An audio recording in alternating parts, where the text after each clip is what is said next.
आज की क्लास में हम चैप्टर 14 स्टार्ट करते हैं, दैट इज स्टैटिस्टिक्स। हमने पिछले क्लास में भी क्लास 9th में भी स्टैटिस्टिक्स स्टडी किया है। क्लास 9th में हमने स्टडी किया है मेजर्स ऑफ सेंट्रल टेंडेंसी क्या होते हैं। हमने मीन, मोड और मीडियन इनके बारे में कुछ इन्फॉर्मेशन स्टडी किया है, और अगर हमें कुछ डाटा गिवन हो तो मीन, मोड एंड मीडियन हम किस तरह से फाइंड करेंगे ये हमने स्टडी किया है। आज की क्लास में भी हम मीन के बारे में स्टडी करेंगे। हमने पिछले क्लास में जो मीन स्टडी किया था उसमें सिंपल हमें कुछ डाटा गिवन होते थे और उन डाटा के हम मीन फाइंड करते हैं एवरेज लेकर। हम उनका एवरेज फाइंड करते थे number of observations upon total number of observations. तो sum of observation upon total number of observation करके हम एवरेज फाइंड करते थे, जिसे हमने मीन कहा। अब अगर हमें अनग्रुप्ड फ्रीक्वेंसी डिस्ट्रीब्यूशन गिवन हो, लेकिन उसकी डिफरेंट फ्रीक्वेंसी गिवन हो, तो उस कंडीशन पर हम मीन किस तरह से फाइंड करेंगे।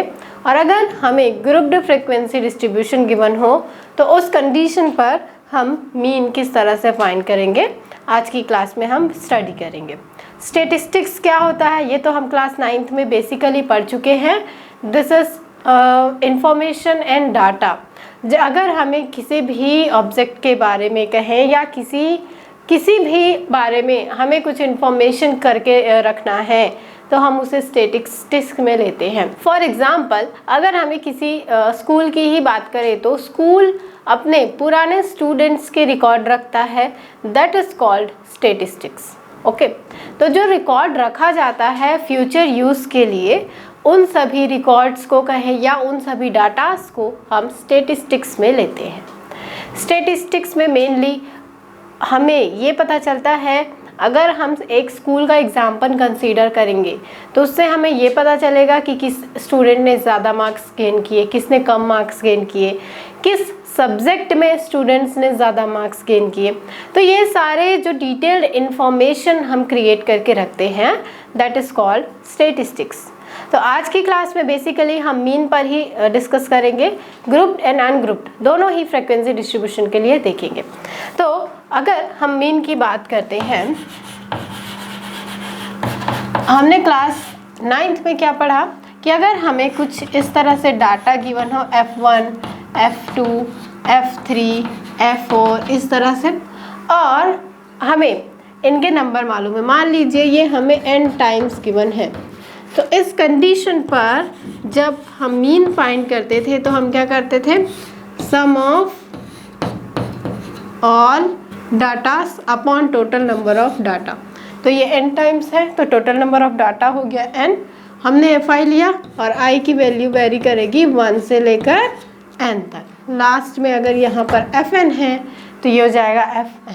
ठीक है, तो ये हमने मीन, इस मेथड को हम क्लास 9th में पढ़ चुके हैं। अब मान लीजिए कि हमें कुछ ऑब्जर्वेशन गिवन है और उस ऑब्जर्वेशन से रिलेटेड फ्रीक्वेंसी भी गिवन है, तो उस कंडीशन पर हम किस तरह से मीन फाइंड करेंगे। तो ये यहाँ पर हमें गिवन है कि मान लीजिए ऑब्जर्वेशन ये हमें गिवन है x1, x2, x3 इस तरह से, एंड इससे रिलेटेड फ्रीक्वेंसी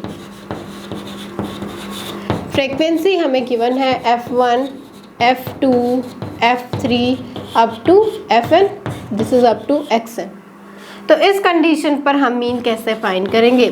तो इस कंडीशन पर जब हमें ऑब्जर्वेशन भी गिवन है और उस ऑब्जर्वेशन से रिलेटेड फ्रीक्वेंसी भी गिवन है, तो इस कंडीशन पर मीन फाइंड करने के लिए हम इन दोनों का मल्टीप्लिकेशन करते हैं।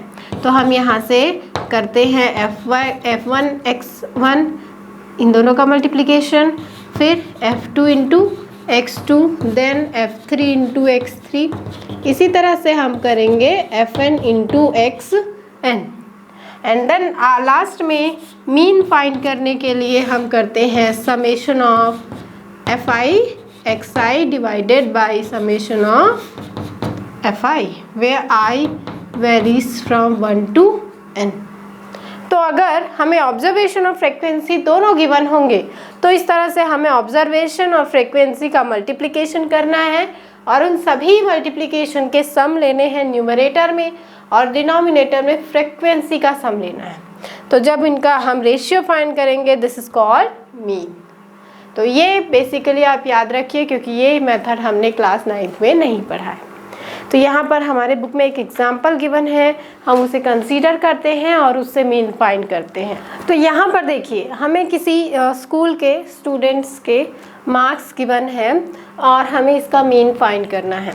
हमें गिवन है मार्क्स ऑब्टेन्ड और उस मार्क्स की फ्रीक्वेंसी, मतलब 10 मार्क्स मिले हैं केवल 1 स्टूडेंट को, 20 मार्क्स मिले हैं 1 स्टूडेंट को, 36 मार्क्स मिले हैं 3 स्टूडेंट्स को, 40 मार्क्स मिले हैं 4 स्टूडेंट्स को, 50 मार्क्स मिले हैं 3 स्टूडेंट्स को, और ऐसे सारे मार्क्स डिस्ट्रीब्यूशन गिवन है और उसके फ्रीक्वेंसी भी हमें गिवन है कि कितने मार्क्स कितने पर्सन को या हम कहें कितने स्टूडेंट्स को मिले हैं। हमें इसका मीन फाइंड करना है। तो ये जो मार्क्स ऑब्टेन्ड है this is xi and frequency is fi। अब हमें करना है fi इंटू xi। हम इसे दूसरे कॉलम में बनाएंगे। इस तरह से हम 3 कॉलम्स लेंगे। फर्स्ट कॉलम में हम लेंगे xi, सेकेंड में हम लेंगे इसकी फ्रीक्वेंसी एंड थर्ड में हम लेंगे fi मल्टीप्लिकेशन विथ xi। यहाँ पर स्पेस कम है इसलिए मैं यहीं पर डायरेक्ट मल्टीप्लाई कर रही हूँ, अदरवाइज हम इस तरह से इसे बनाएंगे। ओके, तो fi इंटू xi हम करते हैं। फर्स्ट देखिए 10 into 1 this is 10, 20 into 1 is 20, 36 into 3 करना है तो 36 into 3 is 108, then 40 into 4 160, then 50 into 3 150, 56 into 2, 56 into 2 is 112, 60 into 4 240, 70 into 4 280, then 72 into 1 is 72, 80 into 1 is 80, 88 into 2 तो ये हमें मिल जाएगा 176, 92 इंटू 3 करना है तो 92 इंटू 3 इज़ 276, 95 इंटू 1 इज़ 95। तो इस तरह से हम function of fi into xi हमने यहाँ पर फाइंड कर लिया। अब अगर हमें मीन फाइंड करना है तो मीन के लिए हम लेते हैं summation of fi xi divided by summation of fi i varies 1 to n। Okay, अब यहाँ पर जो हमने fi xi फाइंड किया है ये इन सभी को ऐड करते हैं। 10 + 20 + 108 + 160 + 150 और इन सभी डाटास को ऐड करेंगे तो इनका एडिशन हमें मिल रहा है 1779। ओके, 1779 ये हमें मिल गया। और इसी तरह से ये जो फ्रीक्वेंसी मिली है ये सभी फ्रीक्वेंसीज को ऐड करेंगे। 1 1 2 हो गया, 5 then 9 then 12 14 18 22 23 24 then 26 29 एंड 30। तो इसका फ्रीक्वेंसी का सम कितना मिल गया 30। अब हम यहाँ पर वैल्यूज़ पुट करते हैं तो fi xi ये हमें मिल रहा है 1779 and summation of fi is 30। Divide करेंगे तो डिवाइड करने से हमें यहाँ पर मीन मिल जाएगा। तो मीन हमें यहाँ पर मिल जाएगा 59.3। ठीक है, तो ये कहलाता है अनग्रुप्ड फ्रीक्वेंसी डिस्ट्रीब्यूशन, क्योंकि यहाँ पर जो इसकी फ्रीक्वेंसी है वो ग्रुप्ड नहीं है। अब हमें स्टडी करनी है ग्रुप्ड फ्रीक्वेंसी डिस्ट्रीब्यूशन के बारे में। तो ग्रुप्ड फ्रीक्वेंसी डिस्ट्रीब्यूशन क्या होता है, देखिए अभी हमारे पास जो डाटा था वो देखिए 1 2 3 4 5 6 7 8 9 10 11 12 एंड 13 मार्क्स थे, जो डिफरेंट 13 मार्क्स थे जो इतने स्टूडेंट्स को मिले। मान लीजिए कि हमें किसी स्कूल के रिपोर्ट कार्ड बनानी है और इस रिपोर्ट कार्ड में बहुत सारे मार्क्स हैं और अगर हम उसे लेना चाहें तो हम इसे इस तरह से नहीं कंसीडर कर सकते। मान लीजिए कि हमने यहाँ पर 1 से लेकर 100 तक के मार्क्स को दिखाया है। अगर हम 1 से लेकर 1000 मार्क्स दिखाना चाहें तो किसी को 250 मिलेंगे, किसी को 700, किसी को 1, किसी को 2, किसी को 900। तो इस तरह से बहुत सारे डाटा हो जाएंगे और हम उसे इस तरह से अरेंज नहीं कर पाएंगे। तो उस केस में क्या किया जाता है कि उस फ्रीक्वेंसी डिस्ट्रीब्यूशन को ग्रुप्ड कर दिया जाता है। हम वहाँ पर एक रेंज कंसीडर कर लेते हैं और उस रेंज के बीच में जो भी नंबर आएंगे हम उसे लिखेंगे। जैसे मैंने जो एग्जांपल लिया है 1 से लेकर 1000 तक के नंबर्स हैं, तो हम 100 के रेंज ले लेंगे। फिर हम 1 से लेकर 100 तक को एक में दिखाएंगे। फिर देन 101 से लेकर 200 तक हम कंसीडर करेंगे। देन 201 से लेकर 300 तक, 301 से लेकर 400 तक, और 1 से लेकर 100 के बीच जिन स्टूडेंट्स को नंबर मिले हैं उसकी फ्रीक्वेंसी हम यहाँ पर काउंट करके लिखेंगे। जैसे अगर किसी को 95 मिला, किसी को 80 मिला, किसी को 56 मिला, तो वो सारे नंबर्स जो 1 से 100 के बीच में बिलोंग करते हैं उन सभी की फ्रीक्वेंसी हमने यहाँ पर लिखनी है। मान लेते हैं कि इसकी फ्रीक्वेंसी 9 है। 101 से 200 तक की फ्रीक्वेंसी है 5, इसकी फ्रीक्वेंसी है 6, इसकी फ्रीक्वेंसी है 3। तो इस तरह से हम फ्रीक्वेंसीज लिखते हैं और इसे वहाँ पर हमने ग्रुपिंग कर दी। 0 से 100 तक हमने एक ग्रुप बना दिया और उसकी फ्रीक्वेंसी हम यहाँ पर लिख रहे हैं। तो इस तरह से हम ग्रुपिंग कर रहे हैं, इसलिए इस फ्रीक्वेंसी डिस्ट्रीब्यूशन को ग्रुप्ड फ्रीक्वेंसी डिस्ट्रीब्यूशन कहते हैं। और यहाँ पर देखिए कोई ग्रुपिंग नहीं है, इसलिए इसे अनग्रुप्ड फ्रीक्वेंसी डिस्ट्रीब्यूशन कहा जाता है। हमें अनग्रुप्ड और ग्रुप्ड दोनों ही स्टडी करने हैं। तो अब हम देखते हैं कि अगर इस तरह से ग्रुप्ड फ्रीक्वेंसी डिस्ट्रीब्यूशन गिवन होगा तो हम मीन किस तरह से फाइंड कर सकते हैं। हम इसे एक एग्जाम्पल के थ्रू ही समझते हैं, तो डायरेक्ट हम समझ जाएंगे कि किस तरह से हमें करना है। हमने जो अभी क्वेश्चन किया जिसमें हमें 30 स्टूडेंट्स के मार्क्स गिवन थे और हमें गिवन था कि 10 मार्क्स 1 स्टूडेंट ने फाइंड किया, 20 मार्क्स 1 स्टूडेंट ने फाइंड किया, 36 मार्क्स 3 स्टूडेंट्स को मिले। ये हमें अनग्रुप्ड गिवन था। हमने उसे ग्रुप्ड फ्रीक्वेंसी डिस्ट्रीब्यूशन के फॉर्म पर कन्वर्ट कर दिया। तो यहाँ पर हमने 15 का रेंज लिया है। जैसे 10 से 25 मार्क्स के बीच कितने स्टूडेंट्स को मिले, 10 से 25 मार्क्स के बीच कितने स्टूडेंट्स को मिले उसकी फ्रीक्वेंसी हमने यहाँ पर लिखी है। तो 10 से 25 मार्क्स हमें मिल रहा है कि 2 स्टूडेंट्स को मिले हैं। फिर 25 से 40 के बीच के जितने भी मार्क्स हैं, जैसे 26, 27, 28, इस तरह से वो 3 स्टूडेंट्स को मिले हैं। इसी तरह से हमने तो 10 से लेकर 100 मार्क्स तक को 15 का रेंज लेकर डिवाइड कर दिया। तो यहाँ पर देखिए हमने इसकी ग्रुपिंग कर दी, इसलिए ये ग्रुप्ड फ्रीक्वेंसी डिस्ट्रीब्यूशन कहलाता है। अब इस कंडीशन पर हमें मीन फाइंड करनी है, तो हम किस तरह से कर सकते हैं। तो सबसे पहले हमें मिल रहा है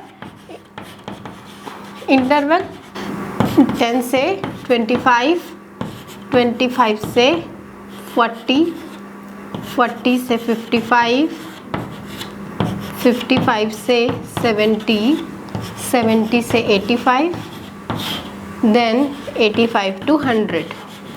और इससे रिलेटेड हमें फ्रीक्वेंसी की वैल्यू गिवन है। Frequency is 237666। ये वैल्यूज़ हमें मिल गई। अब हमें अगर मीन फाइंड करना है तो मीन फाइंड करने के लिए हमें x की वैल्यू चाहिए, दैट इज़ ऑब्जर्वेशन। तो हम ऑब्जर्वेशन किस तरह से फाइंड करते हैं, तो उस कंडीशन पर हम किस तरह से करेंगे। देखिए ये जो हमने रेंज यहाँ पर कंसीडर किया है, तो ऑब्जर्वेशन या हम कहें x फाइंड करने के लिए ये जो रेंज हम लेते हैं इन दोनों का सम करते हैं और उसे 2 से डिवाइड करते हैं। तो यहाँ पर हम लिख सकते हैं this is upper class limit, lower class limit divided by 2। ये इस फॉर्मूले को यूज़ करके हम x फाइंड करेंगे। तो यहाँ पर अपर क्लास है 10, अपर क्लास है 25, लोअर क्लास की वैल्यू है 10, तो हम करेंगे 25 प्लस 10 डिवाइडेड बाई 2। तो 25 plus 10 divided by 2, this is 35 divided by 2। 35 divided by 2 को सॉल्व करिए तो ये हमें मिल जाएगा 17.5। ओके, इसी तरह से यहाँ पर अपर क्लास है 40, लोअर क्लास है 25, तो ये हो जाएगा 40 प्लस 25 डिवाइडेड बाई 2, ऐड करेंगे तो ये हो गया 65 एंड 65 इज़ 32.5। ओके, इस तरह से सभी को करेंगे। तो 40 प्लस 55 अपॉन 2 इसे करेंगे तो ये हमें मिल जाएगा 47.5। देन 70 प्लस 55 बाई 2 इसे करेंगे तो ये हमें मिल जाएगा 62.5। Then 70 plus 85 by 2, this is 77.5 and 85 plus 100 divided by 2, this is 92.5। तो इस तरह से हमें x की वैल्यूज़ मिल गई। अब हमें f और x को मल्टीप्लाई करना है, तो यहाँ से अब हम करते हैं fi into xi, this is xi, this is fi। 2 into 17.5, तो मल्टीप्लाई करेंगे तो ये मिल जाएगा 35। देन 3 इंटू 32.5 सॉल्व करिए, दिस इज 97.5। 7 इंटू 47.5 मल्टीप्लाई करेंगे तो ये हमें मिल जाएगा 332.5। देन 6 इंटू 62.5 इसे सॉल्व करेंगे तो ये हमें मिल जाएगा 375। 6 इंटू 77.5 इसे सॉल्व करिए, ये हो गया 465। Then 6 into 92.5, this is 555। तो इस तरह से ये हमें इनका मल्टीप्लिकेशन मिल गया। अब इसके मल्टीप्लिकेशन को ऐड करिए, क्योंकि हमें लास्ट में फाइंड करना होता है समेसन ऑफ fi xi। तो इन सभी को, इस कॉलम को हमें ऐड करना है।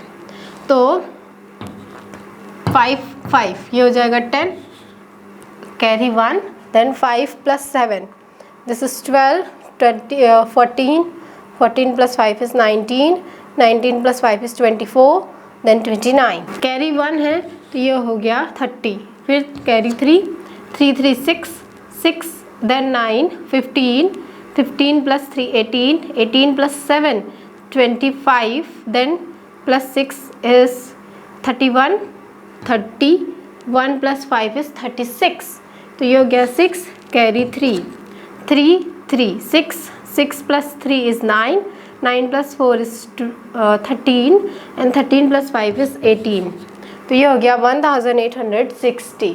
इसी तरह से फ्रीक्वेंसी को ऐड करिए, समेसन ऑफ fi, तो ये हो गया 6 6 6 18, 18 प्लस 2 इज 20, 20 23, देन 30, तो ये हो गया 30। अब हमें करना है यहाँ से मीन फाइंड करना है, तो mean is summation of fi xi upon summation of fi, ये हो गया 1860 डिवाइडेड बाई 30। अब इसे सॉल्व करते हैं, तो सॉल्व करने से ये हमें मिल रहा है 62। तो मीन की वैल्यू हमें मिल रही है 62। ओके, तो इस तरह से हम इसे करेंगे, तो ये कहलाता है ग्रुप्ड फ्रीक्वेंसी डिस्ट्रीब्यूशन। यहाँ पर ये ग्रुप, इस टेबल को जो हम यहाँ पर ड्रॉ करते हैं इसे कहते हैं ग्रुप्ड फ्रीक्वेंसी डिस्ट्रीब्यूशन टेबल या फ्रीक्वेंसी डिस्ट्रीब्यूशन टेबल। यहाँ पर हमें फ्रीक्वेंसी डायरेक्ट गिवन होगा, x की वैल्यू हम फाइंड करेंगे किस तरह से, upper class limit plus lower class limit divided by 2। कोई भी केस होगा हम इसी तरह से x फाइंड करेंगे और उसके बाद इन दोनों का मल्टीप्लाई करेंगे और लास्ट में हम मीन फाइंड कर लेंगे। तो ये जो मेथड है मीन फाइंड करने का, this method is called direct method. कई बार एग्ज़ाम में हमें मेथड से सॉल्व करने कहा जाता है। कई बार ऐसा होता है कि हमें क्वेश्चन में गिवन होगा कि हमें कोई भी सूटेबल मेथड अप्लाई करके मीन फाइंड करना है, पर कई बार ऐसा होता है कि हमें वहाँ पर मेथड स्पेसिफाई किया रहा होगा कि हमें उसे डायरेक्ट मेथड से बनाना है कि डेविएशन मेथड से बनाना है। इसलिए आप सभी मेथड्स के नाम और उस मेथड में हमें किस तरह से करना है वो आप समझ लीजिए। तो ये जो मेथड है this is called direct method. अब इसके बाद हम सेकेंड मेथड देखते हैं मीन फाइंड करने का ग्रुप्ड फ्रीक्वेंसी डिस्ट्रीब्यूशन के लिए ही। This is assume mean method.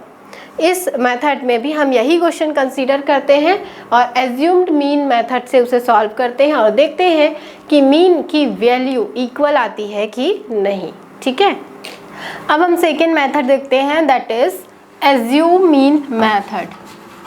अभी हमने डायरेक्ट मेथड किया, हमने सेम क्वेश्चन कंसीडर किया है, अब हम एज्यूम मीन मेथड से इसे सॉल्व करेंगे। तो एज्यूम मीन मेथड से सॉल्व करने के लिए ये जो xi है वो हमें इस मेथड में भी फाइंड करना पड़ेगा। तो ये तो इंटरवल जो हमें क्वेश्चन में गिवन है दिस इज फ्रीक्वेंसी, और xi हम फाइंड कर लेंगे bye upper class limit and lower class limit, उनको ऐड करेंगे और 2 से डिवाइड करके, या हम कहें कि इन दोनों नंबर्स के एवरेज फाइंड करके हम xi की वैल्यू फाइंड कर लेंगे। अब एज्यूम मीन मेथड में क्या करते हैं, हम अपने से एक मीन को एज्यूम कर लेते हैं कि इस कंडीशन का मीन कौन सा होगा। जैसे कि इसका नाम हम समझ पा रहे हैं एज्यूम मीन मेथड। तो यहाँ पर हम एक मीन, यहाँ पर जो हमने xi फाइंड किया है या हम ऑब्जर्वेशन जो निकाल रहे हैं उसमें से हम एक नंबर को कंसीडर कर लेते हैं और ये मान लेते हैं कि वही वैल्यू मीन की है, और यहाँ पर जनरली हम सेंटर वैल्यू को लेते हैं और हम कंसीडर कर लेते हैं कि वो हमारा मीन होगा। तो यहाँ पर मान लीजिए कि ये सेंटर वैल्यू है 47.5 और हम 47.5 को कंसीडर कर लेते हैं कि ये हमारा मीन है। अब क्या करते हैं, हम DI फाइंड करते हैं दैट इज डेविएशन। DI हम यहाँ से फाइंड करेंगे और ये हमें मिलता है this is calculated by xi minus assumed mean, और एज्यूम हमने किया है 47.5। तो हम DI फाइंड करेंगे xi माइनस 47.5। xi हम यहाँ से कंसीडर करते जाएंगे। तो हम यहाँ पर सबसे पहले करेंगे 17.5 माइनस 47.5। ठीक है, तो 17.5 माइनस 47.5 जब सॉल्व करेंगे तो ये हमें मिल जाएगा -30। ठीक है, देन 32.5 माइनस 47.5, इसे सॉल्व करिए तो सॉल्व करने से ये हमें मिल जाएगा -15। फिर 47.5 माइनस 47.5 तो ये हमें मिल गया 0। Then 62.5 minus 47.5 this is 15। Then 77.5 minus 47.5, तो जब इसे सॉल्व करेंगे तो ये हमें मिल गया 30। देन 92.5 माइनस 47.5 तो ये हमें मिल जाएगा 45। तो इस तरह से हमने DI की वैल्यू फाइंड कर ली। अब नेक्स्ट कॉलम में हम करते हैं FI multiplication with DI, this is deviation. Okay, अब यहाँ पर FI DI हमने करना है, तो FI है यहाँ पर 2, DI की वैल्यू है -30, तो 2 इंटू -30 ये हो गया -60। Then 3 into -15 -45, 7 into 0 0, then 6 into 50 this is 90, 6 into 30 180, then 6 into 45 this is 270। Okay, तो इस तरह से हमें FI DI की वैल्यू भी फाइंड कर ली। अब हम करते हैं समेशन ऑफ FI DI, इन सभी को ऐड करते हैं। तो ये 2 नंबर्स, ये 2 डिजिट्स यहाँ पर नेगेटिव हैं, ये सारे पॉजिटिव हैं, तो इनको ऐड करते हैं, नेगेटिव को सेपरेट पॉजिटिव को सेपरेट और सब्ट्रैक्ट करते हैं। तो सब्ट्रैक्ट करने से ये हमें मिल जाएगा 435। ओके, अब ये हमें मिल गया। तो ये हमें टेबल बनाना है एज्यूम मीन मेथड में। जैसे हमने डायरेक्ट मेथड में देखा था कि हमने FI और XI बनाया, फिर नेक्स्ट कॉलम हमने क्या बनाया था, दोनों का मल्टीप्लिकेशन। और एज्यूम मीन मेथड में हमने एज्यूम कर लिया कि 47.5 हमारा मीन होगा और इस मीन से इन सभी मीन का डेविएशन DI हमने फाइंड किया और ये हमें मिल गया। तो ये जो टेबल है ये एज्यूम मीन मेथड में बनेगा। अब इसके बाद हमें मीन फाइंड करना है। तो मीन फाइंड करने का फॉर्मूला देखिए, इस कंडीशन पर मीन का फॉर्मूला हम अप्लाई करते हैं a plus summation of FI/DI divided by summation of FI where I varies from 1 to n। ठीक है, अब यहाँ पर ये जो a क्या है, ये a इंडिकेट कर रहा है जो हमने मीन एज्यूम किया है उसकी वैल्यू। ठीक है, तो a is assumed mean and FI/DI ये हमने यहाँ से फाइंड किया, समेशन ऑफ FI हमने यहाँ से फाइंड कर लिया। वैल्यूज पुट करते हैं, तो a हमने क्या लिया है 47.5, समेशन ऑफ FI/DI की वैल्यू हमें मिली है 435 एंड यहाँ से समेशन ऑफ FI हमें मिला है 30। तो ये हो जाएगा डिवाइडेड बाई 30। डिवाइड करते हैं, यहाँ से इसे जब डिवाइड करेंगे तो ये हमें मिल जाएगा 14.5। डिवाइड करके देखिएगा, और जब इसे ऐड करेंगे तो ये हमें मिल जाएगा 62.0, दैट इज 62। तो हमें इस कंडीशन पर मीन की वैल्यू कितनी मिल गई 62। और आपको याद होगा जब हमने डायरेक्ट मेथड में सॉल्व किया तो भी हमें इसकी वैल्यू मिली थी 62। तो चाहे डायरेक्ट मेथड से करें या एज्यूम मीन मेथड से करें, हमें रिजल्ट सेम मिलेगा। ठीक है, तो एज्यूम मीन मेथड में एक स्टेप हमें एक्स्ट्रा करना है, हमें डेविएशन की वैल्यू फाइंड करनी है, बाकी रेस्ट प्रोसेस सेम है। ओके, तो ये हो गया सेकेंड मेथड मीन फाइंड करने का। अगर हमें एग्जाम में ये स्पेसिफाई कर दिया गया कि हमें एज्यूम मीन मेथड से बनाना है तो हम इसी मेथड से बनाएंगे। उस कंडीशन पर अगर हम डायरेक्ट मेथड से सॉल्व करते हैं तो वो रॉन्ग होगा, पर अगर क्वेश्चन में लिखा होगा कि हमें कोई भी मेथड से बनाना है तो हम डायरेक्ट मेथड या एज्यूम मीन मेथड किसी भी मेथड से बना सकते हैं। ठीक है, अब इसके बाद इसका एक थर्ड मेथड है, that is step deviation method. Step deviation method से किस तरह से सॉल्व करेंगे ये अब हम देखते हैं। थर्ड मेथड देखिए, third method is step deviation method.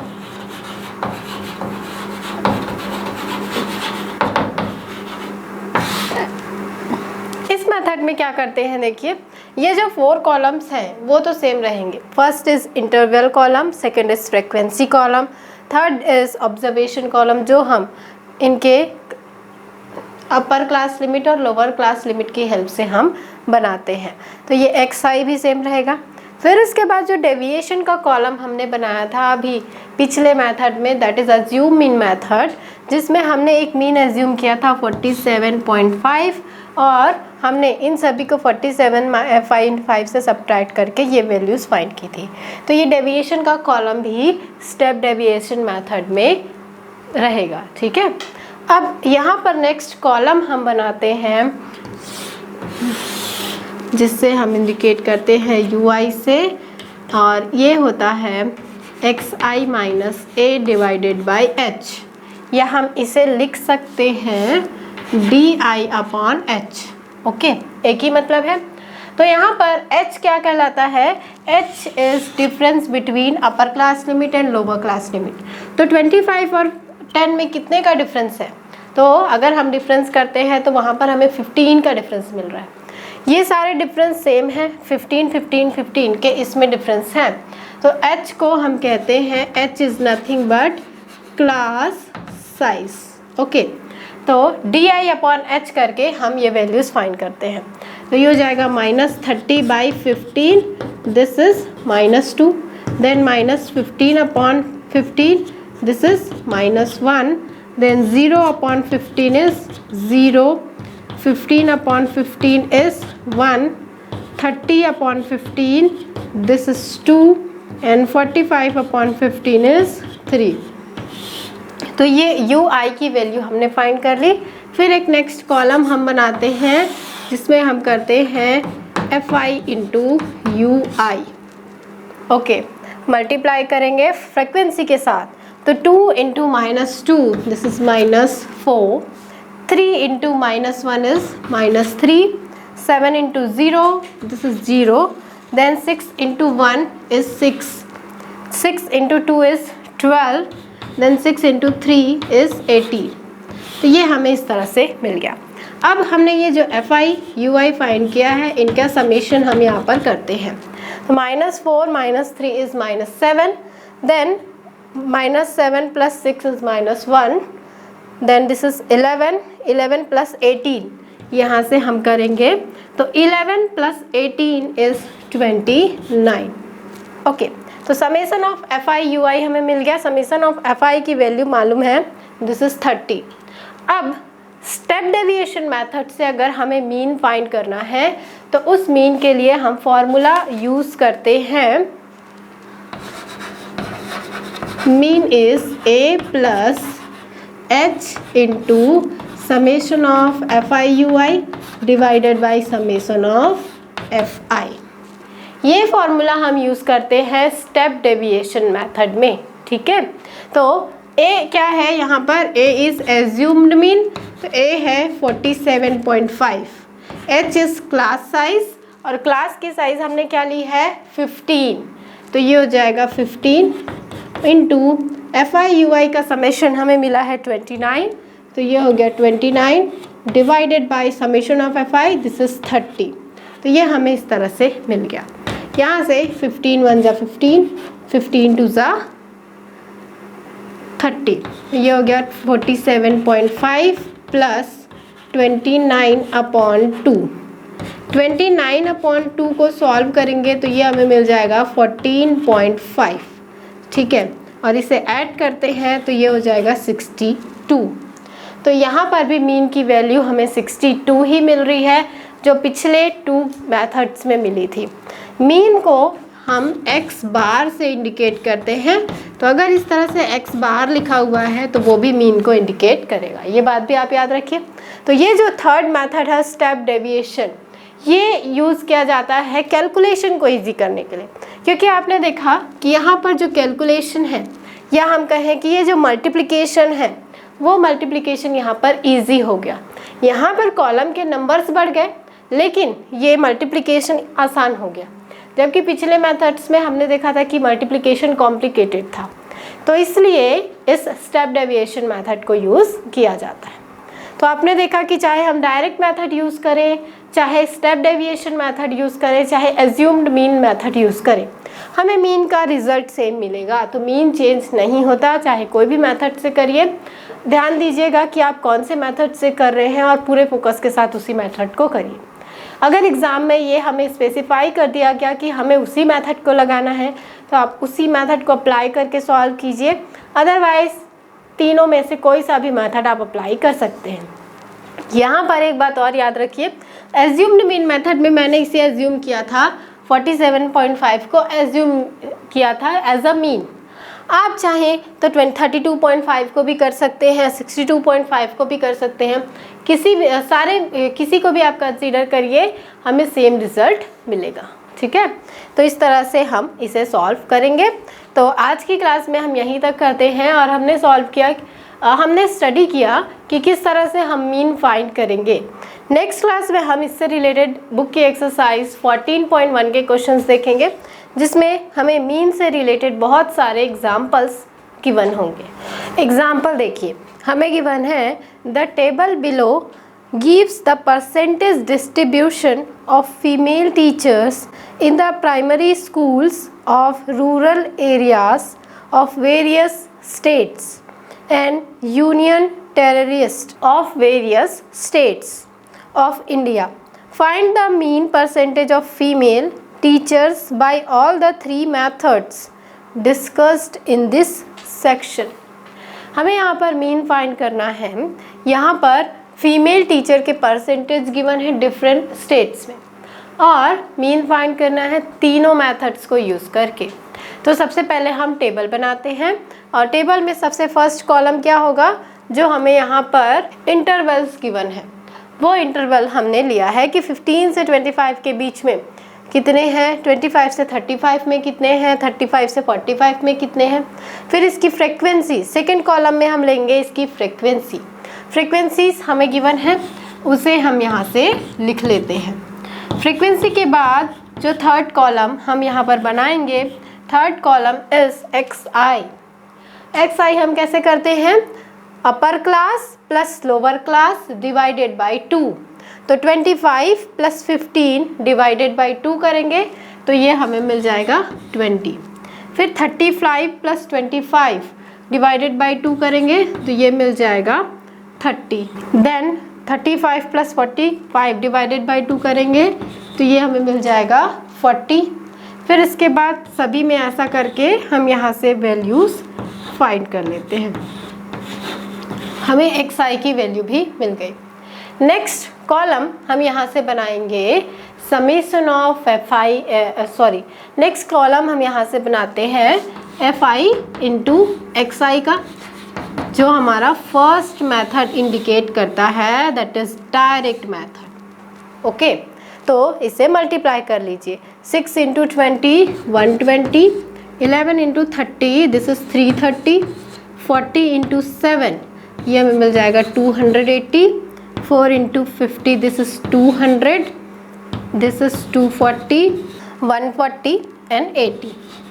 ये हमें मिल गया इनका समेशन। तो ये फर्स्ट मेथड हो गया। हमें क्वेश्चन में गिवन है कि हमें 3 मेथड्स अप्लाई करने हैं, तो इसके लिए हम यहाँ से एक मीन अज्यूम कर लेते हैं। कोई सा भी मीन अज्यूम कर सकते हैं, पर हम यहाँ से स्टेप डेविएशन के मेथड को अप्लाई करने के लिए, या हम कहें अज्यूम मीन मेथड के लिए, हम यहाँ से एक मीन चुन लेते हैं। सपोज हमने यहाँ से चुना कि हमारा जो मीन है वो है ये 50, ये दिस इज मिडिलेस्ट वैल्यू, इधर भी 3 है इधर भी 3 डाटा है, तो हमने एक मिडिल वैल्यू को चुन लिया 50, और हमने मान लिया कि हमें ए की वैल्यू मिल रही है 50। अब हम फाइंड करते हैं डेविएशन डी आई, जिसे हम लिखते हैं this is x i minus a की वैल्यू हमने ली है 50। तो हम करते हैं 20 minus 50, this is minus 30, 30 minus 50 minus 20, 40 minus 50 is minus 10, 50 minus 50 is 0, 60 minus 50 is 10, this is 20, then this is 30। ये हमें मिल गया डी आई। अब हम करते हैं F I into D I. Okay, multiply करिए। 6 into minus 30 is minus 180, then 11 into minus 20 तो ये हो गया minus 220, this is minus 70, then 0, then 4 into 10 is 40, 2 into 20 is 40, 1 into 30 is 30। ये हमें मिल गया F I into D I. ये सेकेंड मेथड को पूरा कर रहा है। थर्ड मेथड के लिए क्या डाटा चाहिए, तो थर्ड मेथड के लिए हमें चाहिए होता है यू आई, एंड यू आई हम कैसे कैलकुलेट करते हैं, यू आई हम कैलकुलेट करते हैं by x i minus a upon h. Okay, x i minus a तो हमने यहाँ से फाइंड किया है, और उससे एच को डिवाइड करते जाएंगे। H is what, class size, और यहाँ पर क्लास साइज क्या है, देखिए 15 और 25 के बीच कितना गैप है, 10 का गैप है, मतलब यहाँ पर क्लास साइज कितनी है, 10। तो अब हम करते हैं x i minus a upon H, तो यहाँ से माइनस 30 अपॉन 10 करेंगे, ये हो जाएगा minus 3, minus 20 upon 10 this is minus 2, minus 10 upon 10 is minus 1, 0 upon 10 is 0, then 1 2 3, ये हमें मिल गया। Okay, and then last column जो हमें यहाँ पर बनाना है, last column is f I into u i. ठीक है, f i 6 u i minus 3, minus 3 into 6 is minus 18, minus 2 into 11 minus 22, minus 1 into 7 is minus 7, then 0, 1 into 4 is 4, 2 into 2 is 4, 3 into 1 is 3। ये हमें यहाँ से मिल गया। अब हम यहाँ से इनके समेशन लिख लेते हैं। Summation of F, summation of F के लिए इसको ऐड करिए, 6 plus 11 17, 17 plus 7 is 24, then 28, 32, 34 and 35। तो समेशन ऑफ एफ हमें कितना मिल रहा है, 35। इसके बाद हमें जो चाहिए that is summation of f i x i, तो ये हमें मिल जाएगा। इस पूरे कॉलम को ऐड करना है। तो ऐड करने से ये हमें मिल गया 1309। फिर हम करते हैं समेशन ऑफ FI/DI और इसके लिए इस कॉलम को ऐड करेंगे और इसे ऐड करने से ये हमें मिल रहा है -360। ठीक है, देन लास्ट इसे हमें सम करना है समेशन ऑफ FI/UI से ऐड करिए, ऐड करने से ये हमें मिल रहा है -36। ओके, अब यहाँ से हमें मीन फाइंड करना है। तो मेथड हम तीनों अप्लाई कर रहे हैं। First method is direct method. तो डायरेक्ट मेथड से हम मीन किस तरह से फाइंड करते हैं, summation of FI/XI upon summation of FI, इसे अप्लाई करेंगे। तो समेशन ऑफ FI/XI हमें मिल रहा है 1390। तो ये हो जाएगा 1390 डिवाइडेड बाई 35। इसे डिवाइड करिए, डिवाइड करने से ये हमें मिल जाएगा 39.71। तो डायरेक्ट मेथड से हमें मीन की ये वैल्यू मिल रही है 39.71, जिसे हम 40 भी कंसीडर कर सकते हैं। फिर है second method. Second method is assume mean method. Assume mean method से हम मीन किस तरह से फाइंड करते हैं, फॉर्मूला है A plus summation of FI/DI divided by summation of FI। ये फॉर्म हम अप्लाई करते हैं। यहाँ पर A क्या है, A is assumed mean. A हमने क्या एज्यूम किया था, 50। तो A की वैल्यू हो जाएगी 50 प्लस समेशन ऑफ FI/DI कितना है, -360। ध्यान दीजिएगा, ये हमें मिल रहा है -360 upon summation of FI। Summation of FI is 35। तो ये इस तरह से हमें मिल गया। अब इसे मल्टीप्लाई करेंगे, इसे फ्रैक्शन फाइंड करेंगे। अब यहाँ से डिवाइड करेंगे और सॉल्व करेंगे। तो जब इसे सॉल्व करेंगे तो आप करके देखिए, ये भी हमें मिलता है 39.71। तो एज्यूम मीन मेथड से भी करने से हमें मीन उतना ही मिल रहा है जितना डायरेक्ट मेथड से मिला था। फिर थर्ड मेथड है स्टेप डेविएशन। स्टेप डेविएशन से हम मीन किस तरह से फाइंड करते हैं, A plus class size H into summation of FI/UI divided by summation of FI। ये मेथड हम अप्लाई करते हैं। यहाँ पर A क्या है, A इज एज्यूम मीन। तो ये हो जाएगा 50 प्लस H क्लास साइज की वैल्यू है 10 इंटू FI/UI हमें मिला है -36 अपॉन FI इज 35। सॉल्व करेंगे तो ये भी हमें मिल रहा है 39.71। ओके, तो यहाँ से हमने देखा कि हमने एक ही क्वेश्चन को सभी मेथड से बनाया। यहाँ पर देखिए, मैंने जो कॉलम बनाया है इसमें सारे मेथड्स हैं। यहाँ तक अगर हम करते हैं तो ये डायरेक्ट मेथड है, यहाँ तक अगर हम करते हैं तो ये एज्यूम मीन मेथड है। फिर इसमें 2 कॉलम और ऐड हो गए तो ये हो गया स्टेप डेविएशन मेथड। तो इस तरह से किसी भी क्वेश्चन को हम तीनों मेथड से भी बना सकते हैं, रिजल्ट हमें सेम मिलेंगे। ठीक है, तो आज की क्लास में इतना ही करते हैं। नेक्स्ट क्लास में हम इससे रिलेटेड बुक की एक्सरसाइज 14.1 के क्वेश्चन सॉल्व करेंगे, जिसमें हमें बहुत सारे एग्जाम्पल्स गिवन होंगे मीन से रिलेटेड और हम सभी के लिए मीन फाइंड करेंगे। फिर उसके बाद नेक्स्ट टॉपिक हम पढ़ेंगे, दैट इज़ मीडियन।